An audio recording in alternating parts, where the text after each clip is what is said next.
Haven't subscribed, please do subscribe. This is a concise, well-crafted summary and it highlights only the important keywords.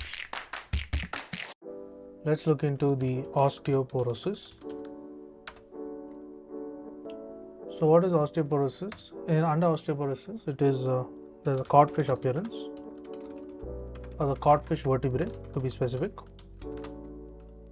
So the codfish vertebrae, it is nothing but the biconcave vertebrae, and the diagnosed by the DEXA scan. This is for identifying some bone mineral density. There is the normal bone density. Normal bone density will be about -1 as a SD, that is a standard deviation. Then comes -1 to the minus 2.5 SD. This is nothing but it stands for the osteopenia. Then comes the less than the 2.5 SD. So -1 SD is a normal bone density, -1 to 2.2, 2.5 will be the osteopenia, less than 2.5 is going to be the osteoporosis.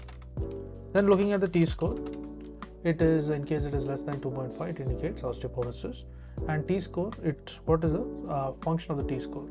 The T-score is, it is bone mineral density compared to, it is a bone mineral density compared to a 30-year-old young person. And the Z-score, it is when compared to a person of the same age.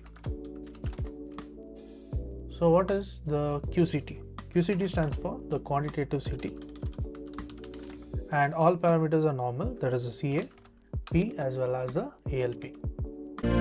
To learn and grow daily like this, please do subscribe.